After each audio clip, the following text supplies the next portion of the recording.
Once you have finished making all your 2D graphics in SketchUp, go ahead and minimize the program, and from your desktop open Layout. Layout is another program that comes with SketchUp, and it's basically for printing your models and making sheet sets. So we'll give it a little time here to open up, and you might have a dialog box before this that is asking you to upgrade to a newer version. Just pick Remind Me Later or exit out of that. So when you get to this point here, what you'll want to do is to pick on More Templates. And if you scroll down, it'll show you either graph paper or plain paper. And over here it'll say storyboard and title block. So I want you to pick title block. And if you scroll down here, you have different styles: contemporary, modern, and so forth, rounded, simple. So I'm just going to show you with the contemporary.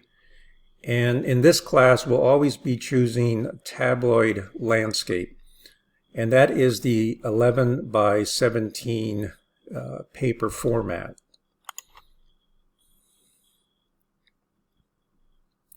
So once it opens up, just scroll with your middle button on your mouse and you can see the paper there. And if you hold down your finger again, that's just panning around. So you can zoom in and out with your middle button on your mouse, or just hold it down and you can move it around. Now off to the side, similar to SketchUp, we have a default tray and we have different categories. So what I'd like for you to do in the beginning here is to open up the Pages, or expand the Pages category here. And you'll see that it gives you a cover page and an inside page.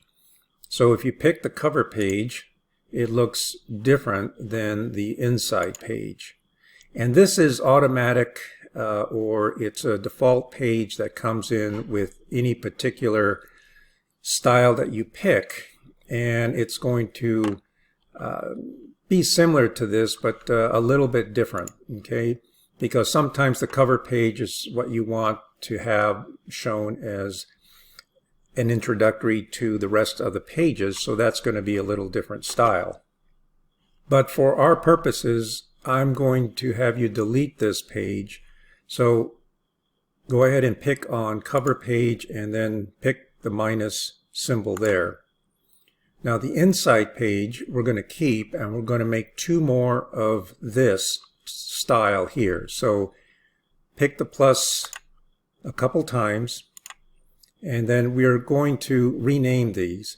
So this inside page becomes our cover page. So I'm going to rename that as our cover page.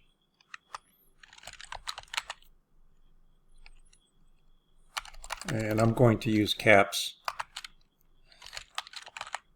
Cover page. And then for the second page, we are going to rename it Styles.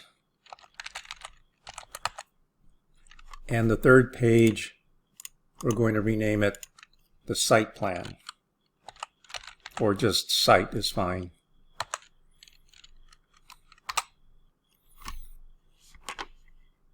When you are creating more pages, this little number symbol here next to the 1 refers to the number 1 here will be set on the cover page. So if you look down here, if we zoom in, it'll say 1 here, Styles 2, and Site 3. So when you're first doing this, if you want the number to start not on the cover page but on this, then this needs to be over here. So we're going to start with the cover page, and if we zoom in, it'll say author's name here. So I want you to edit that just by double picking it and typing it in your name. Don't worry that you can't see it all. That's okay. So when you pick out here, it'll appear. Okay, and that's just the style. of where the name goes. And I also want you to change the project title here, the same thing, double pick it, and just type in Project 1. That's fine. And again, just pick out here anywhere in the gray. So don't forget to do that for the second page styles and the site page as well. So I'm going to just start with the cover page and continue on with the next step. And what we want to do here is to insert the isometric view that we created in SketchUp. So to do that, go to File, Insert, and I have it on my desktop someplace, so I'm going to look for it. And there it is. You do not want to bring in the SketchUp file at this time. You can do that, but that's for another project. So all I want you to do is to bring in the JPEG image of the first project. So I'm going to select that and open. So once you see it like that, just go ahead and pick anywhere, and that'll set it. Now, what I'd like for you to do is to look at it and see if there's any cropping that needs to be done. And if you recall, I left this little sliver of a triangle here on purpose to show you how to crop that out. Before we crop it, I'm going to show you how to enlarge this photo proportionally. So if you go ahead and select it again, and you see this blue border, you do not want to automatically pick one of these grips and move it. This will stretch the image. So to enlarge this correctly, you can go to any corner, and once you see that double arrow in a diagonal, hold down your Shift key and then hold down your left button on your mouse, and then you can move it. I'm just moving the mouse while the Shift key is held down. So that will scale it up proportionally. So what I'd like for you to do is get it pretty large on this piece of paper. We're going to have a border around it. So I'm going to leave it like that. I just lift up both fingers. And then if you don't want to see those, just pick outside here, and then again it'll set it. But as I mentioned before, we need to crop this out a little bit here because I don't want this showing. So in order to crop it, what we're going to do is to place a border around it, a rectangle. But over here in the default tray, I would first like you to expand your shape style category and turn off fill. When you make the rectangle, you'll place it, it'll kind of grab onto the side of the image. And since I know this is the lowest spot, I'm just going to pick right there. And I'm not holding my finger down, I just picked it once. And now I'm moving my mouse. And you could go all the way down here, but let's see if we take off a little bit of, let's just do it there. Okay, so you can see a very thin line, and that is 0.5, the width of it.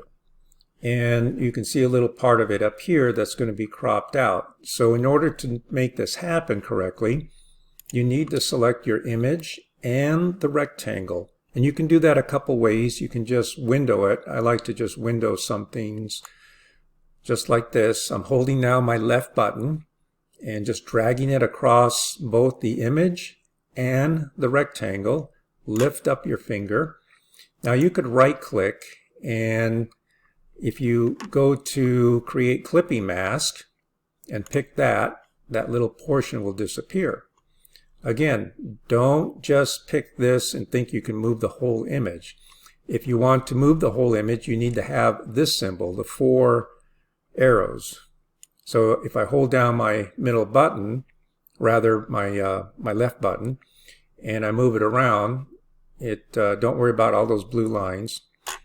When you lift up, they'll disappear. And to get rid of that, just pick out here in the gray. And so what I want you to do is to center it somewhat. So we can do that a couple different ways. You can eyeball it, or you can select the image, right click, go to center, vertically on page. Okay, again you can right click, center, horizontally on page. Okay, so what that does, it centers it from here to here. And sometimes, depending on the style of the template, we want to center it from here to here. So if we look from here to here and from here to here, it's a little wider over here than over here. And it looks like it's a little thinner from here over here.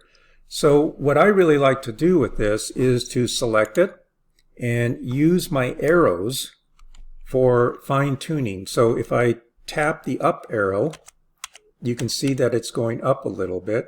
And now it's more centered between here and here. And then I'm going to move it to the right a little bit. So I'm going to hit the right arrow a couple times. And again, right now I'm just eyeballing it. Pick out here. And that's good for centering the photo. In the next video, we will continue with placing the 4 individual homes on the styles page and also placing a border around our images.